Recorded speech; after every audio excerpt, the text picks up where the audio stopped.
మీరు ఇంజనీరింగ్ చేశారా? జాబ్స్ కోసం సెర్చ్ చేస్తున్నారా? 3600 మందికి పైగా స్టూడెంట్స్ కి జాబ్స్ వచ్చేలా చేసిన code Gyan 100 days software course లో జాయిన్ అవ్వండి. మీ కెరియర్ ని బిల్డ్ చేసుకోండి. మేరా భారత్ మహాన్, భారత్ మాతాకి జై. ఎక్కడ చూసినా కూడా ఇవాళ ఉదయం నుంచి మొత్తం ఇదే నినాదాలని కూడా యావత్ దేశమంతా కూడా మారుమోగిపోతుంది.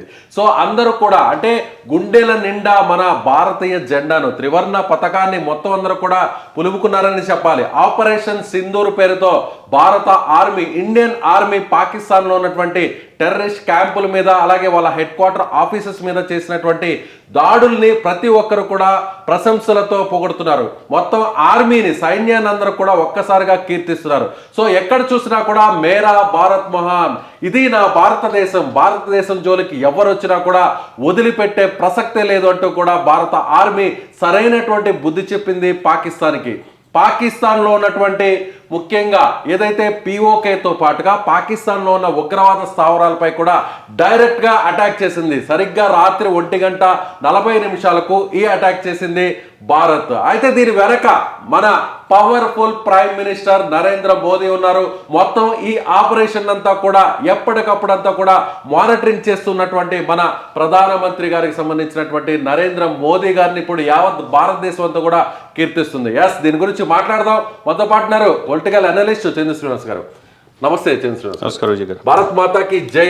ముందుగా నిజంగా ఈ జెండా పట్టుకున్నందుకు, ఈ జెండా నీడలో మనం బతుకుతున్నందుకు, ఈ దేశంలో ఉన్నందుకు, ఈ గాలి పీల్చుకున్నందుకు భారత్ మాతాకి జై. చాలా గొప్ప రోజండి మీరు అన్నట్టు, సుదినం. అంటే ఆ దేశాన్ని పరిపాలించే నాయకుడు పర్ఫెక్ట్గా ఉన్నప్పుడు ఆ దేశం సుభిక్షంగా ఉంటుంది. ఇది మీరు అన్నట్టుగా మోదీ గారి గొప్పతనం ఈరోజు ప్రపంచానికి తెలిసింది. ఈ ఎర్లీ మార్నింగ్ 1:44 ప్రపంచం అంతా, మీరు నేను అందరూ నిద్రిస్తున్న సమయంలో ఒక్కసారిగా పాప నిద్రలేని రాత్రులు, మీరు అన్నట్టు మోదీ గారు పాప 14 రోజులు అయింది నిద్రపోయి ఉండదు. ఆయన ఆ రోజే చెప్పాడు, దాడి జరిగిన 2వ రోజు చెప్పాడు, ఇది ఆత్మ పైన జరిగిన జారి, ఉగ్రవాదులు టూరిస్టుల మీద జరిగిన జారి కాదు, భారత ఆత్మ పైన జరిగిన జారి, అంతకంతకు ఎవరు ఊహించిన మూల్యాన్ని చెల్లించుకుంటారన్నారు. అది ఏంటనేది ఈరోజు ఎర్లీ మార్నింగ్ 1:44 దానికి తెలియలా. మీరన్నట్టు ఏ దేశమైనా సుభిక్షంగా ఉండాలన్నా, ప్రజలు శాంతియుతంగా ఉండాలన్నా, ఆ దేశ రక్షణలో ఉండాలన్నా, ఆర్థికంగా కావచ్చు, సామాజికంగా కావచ్చు, రక్షణ పరంగా కావచ్చు, సమర్థవంత నాయకత్వం కావాలి. అది మోదీ గారి సొంతంగానే మనం చూడాలి. ఇక్కడ గుజరాత్లో 3 సార్లు ముఖ్యమంత్రి చేసిన ఆయన ఆ రోజు 2014లోనే నుంచి చూసుకుంటే, ఈరోజు 2020లో చూసుకుంటే వరుసగా 3వసారి ఈ దేశానికి ప్రధానమంత్రి అయ్యి, మనం ఏ రోజన్నా ఏ దేశ ప్రధానమంత్రి అయినా ఇన్ని దేశాలు పోయిన ప్రధానమంత్రి చూసామా? ట్విట్టర్లో, ఫేస్బుక్లో కానీ ప్రపంచ ప్రజాదరణ పొందిన ప్రధానమంత్రిని చూసామంటే ఒకే ఒక వ్యక్తి మోదీ గారి కనపడుతుంది. సో అందరిలో కూడా ఆ ధైర్యం ఉంది. మోదీ ఉన్నారు, ఆయన సరిగ్గా బుద్ధి చెప్తారు. సో మోదీ అంత ఈజీగా వదిలిపెట్టరు పాకిస్తాన్ని, సరైన విధంగా సరైన టైంలో చెప్పుదెబ్బ కొడతారని కూడా అందరూ భావించారు. సో ఆ రోజు వచ్చేసింది అనుకోవచ్చా? డెఫినెట్గా. ఇప్పుడు 32,87,233 చదరపు కిలోమీటర్ల విస్తీర్ణం భారతదేశం. మీ జెండా, దీని విలువ 32,87,263 చదరపు కిలోమీటర్ల విస్తీర్ణం భారతదేశంలో ఉంది. ఇటువంటి గొప్ప దేశంలో మనం ఉంటే, 145 కోట్ల మంది జనాభా ఉండి, ప్రపంచంలో అత్యధిక జనాభా ఉండి, ఇంత ఆర్మీ, నేవీ, ఎయిర్ ఫోర్స్ ఉన్న ఈ దేశాల్లో సమర్థవంతమైన నాయకత్వం వ్యక్తి మోదీ గారు జాతీయ భావజాలంతో ఉన్నప్పుడు హ్యాపీగా మనం నిద్రపోయాం కదా.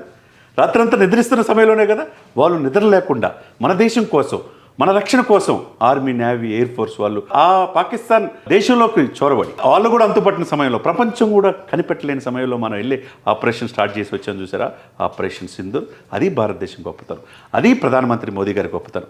ఆయన ఎంచుకున్నప్పుడే 2014 ఆయన ప్రధానమంత్రి అయినప్పుడే ఈ దేశానికి మంచి రోజులు వచ్చినాయి మనం అనుకున్నాం. 2 సార్లు ప్రధానమంత్రి అయిన 3వసారి కారు అని చెప్పి చాలామంది చెప్పారు. అంటే ఈ 10 ఇయర్స్లో ఎక్కడైనా దాడులు జరిగినాయి సార్ మనకి? అంతకుముందు గోకుల్ చాట్లు, కొన్ని ఇన్సిడెంట్స్, మూలాలన్నీ కూడా హైదరాబాద్లో ఉండేవి. ఈ 10 సంవత్సరాలు ఆయన వచ్చిన తర్వాత ఆలదే భూభాగంలో వెళ్ళి మనం ఆపరేషన్లో పుల్వామా అన్ని సక్సెస్ చేసేది తప్పితే ఎక్కడ కూడా భయం అనేది కలగజేశాడు. ఆ తర్వాత మళ్ళీ ఇప్పుడు 3వసారి ప్రధానమంత్రి అయ్యేతలకి తట్టుకోలేక ఈ పాకిస్తాన్ ప్రేరేపిత ఉగ్రవాదులు కాశ్మీర్లో 370 ఇది చేసేసారు. రద్దు చేసిన తర్వాత యాత్రికులు కూడా చాలా ప్రశాంతంగా వెళ్తున్నారు. మీరు కూడా వెళ్ళారు. 2 కోట్ల మంది దాదాపు వెళ్తా ఉంటే ఈ సమయంలో అక్కడ అశాంతి కలిగించాలనే ఉద్దేశంతో దాడి చేయటం చూస్తా ఊరుకుంటానికి ఇప్పుడు నవభారతదేశంలో ఉన్నాం మనం. గర్వపడాలా. మీరన్నట్టు మోదీ గారిని ఈరోజు ట్రంప్ గారు కావచ్చు, అమెరికా అధ్యక్షుడు కావచ్చు, రష్యా అధ్యక్షుడు కావచ్చు, ఇజ్రాయెల్ కావచ్చు, 142 దేశాలు ప్రశంసిస్తున్నాయి, ఇంక్లూడింగ్ ఐక్యరాజ్య సమితితో. దేశం పైన దాడి జరిగితే నా పైన దాడి జరిగినట్టే సార్. మన పౌరుల మీద దాడి జరిగితే మన భారతదేశాన్ని రక్షించుకోవాలి బాధ్యత ప్రధానమంత్రికి ఉంది. మీరు అన్నట్టు 3 రకాలు. ఇది సింధు నది జలాలు ఒప్పందం ఎప్పుడైతే ఎవరు ఎక్స్పెక్ట్ చేయాల, ప్రపంచం ఎక్స్పెక్ట్ చేయాల, దాన్నే రద్దు చేయటం అంటే వాళ్ళ మొత్తం మూలాల మీద దెబ్బతీశారు. వాళ్ళకి వాటర్ మెయిన్ సోర్సెస్ వ్యవసాయం మొత్తం ఏది సింధు నది జలాలు, దాన్ని రద్దు చేశారు, దాన్ని ఆపు చేశారు. వెంటనే ఉగ్రవాదం వల్ల ప్రపంచానికి ఏం తెలియజేసిందో మన జయశంకర్ లాంటి విదేశాంగ శాఖ మంత్రి ప్రపంచానికి తెలియజేశారు. వాళ్ళ ఆర్థిక మూలాలు దెబ్బతీయడంతో పాటు ఇంకా ఆర్మీ, నేవీస్, ఎయిర్ ఫోర్స్ యొక్క శక్తిని ఇప్పుడు మనం ఈరోజు ఎర్లీ మార్నింగ్ తెలియజేసామంటే గొప్ప సమర్థవంతమైన హ్యాట్సప్ టు మోదీ గారు.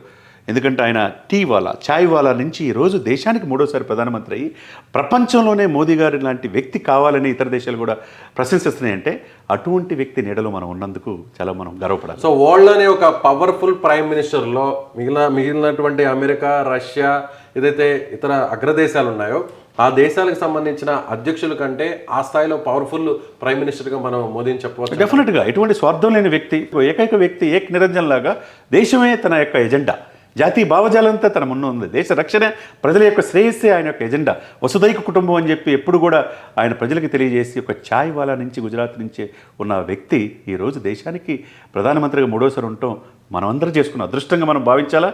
ఇంకొకసారి పాకిస్తాన్ కూడా చేసిన తప్పునికి సరిదిద్దుకొని ముందుకెళ్లే ప్రయత్నం చేయాలి. కానీ మన దేశం జోలికి మళ్ళా దాడులు చేయడానికి వస్తే పాకిస్తాన్ అనే చిత్రపటం ప్రపంచంలోనే ఉండకుండా చేయగల సామర్థ్యత మోదీ గారికి ఉందన్నమాట. సో ఇప్పటి వరకు భారతదేశానికి ప్రధానిగా వ్యవహరించినటువంటి అందరిలో కల్లా చాలా పవర్ఫుల్ ప్రైమ్ మినిస్టర్ మోదీ గారు అని చెప్పొచ్చు. సో నరేంద్ర మోదీ గారు ఈ ఆపరేషన్ ఏదైతే ఆపరేషన్ సింధూర్ని ఆయన దాదాపుగా మానిటరింగ్ చేస్తూ వచ్చారు. సరిగ్గా అంటే ఎప్పటికప్పుడు కూడా త్రివిధ దళాలకు ఎప్పటికప్పుడు కొన్ని ఆయన స్పష్టమైనటువంటి ఆదేశాలను ఇవ్వడం జరిగింది.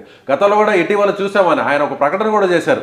ఆర్మీకి పూర్తి స్వేచ్ఛనిస్తున్నాను, సరైన సమయంలో సరైనటువంటి తగిన బుద్ధి చెప్పేటువంటి ఆ స్వేచ్ఛను ఆర్మీకి ఇస్తున్నానని చెప్పి ఎప్పుడైతే ఆయన చెప్పారో అది చెప్పిన కొన్ని రోజుల వ్యవధిలోనే నేరుగా ఆర్మీ రంగంలోకి దిగింది. ఆర్మీ కూడా చెప్పింది మేము సిద్ధంగా ఉన్నామంటూ కూడా ట్వీట్ చేసింది, పోస్ట్ చేసింది. దానికి తగ్గట్టుగానే కొన్ని రోజుల వ్యవధిలోనే కేవలం 1 గంటలోనే మన ఇండియన్ ఆర్మీ పాకిస్తాన్లో ఉన్నటువంటి ఉగ్రవాదులకు బుద్ధి చెప్పింది. పాకిస్తాన్లో ఉన్నటువంటి సాధారణ పౌరులకు ఎలాంటి ఇబ్బంది కలిగించమని చెప్పినట్టుగానే నేరుగా ఉగ్రవాదులు మాత్రమే టార్గెట్ చేసింది. ముఖ్యంగా ఐక్యరాజ్య సమితి ఏదైతే బ్యాన్ చేసిందో ఆ ఉగ్రవాద సంస్థలకు సంబంధించినటువంటి కార్యాలయాలు, క్యాంపుల మీద ఈ అటాక్ చేసింది. సో పవర్ఫుల్ ప్రైమ్ మినిస్టర్ ఇండియాకు ఉన్నారు కాబట్టి ఎవరైనా, ఏ దేశమైనా, పాకిస్తాన్ లాంటి దేశాలు, పాకిస్తాన్లో ఉన్నటువంటి ఉగ్రవాదులు భారత్ వైపు కన్నెత్తి చూసినా, ఇండియన్స్ను టచ్ చేసినా ఏం చేస్తామనే దానికి ఇవాళ జరిగినటువంటి ఆపరేషన్ సింధూర్ అనేది చాలా ఒక చక్కని ఉదాహరణగా మనం చెప్పవచ్చు. మీరేమనుకుంటున్నారు? ప్రధానమంత్రి మోదీ గురించి మీ అభిప్రాయం ఏంటి? ఈ రోజు జరిగినటువంటి దాడుల గురించి మీ కామెంట్ని తెలియచేయండి. Thank you so much.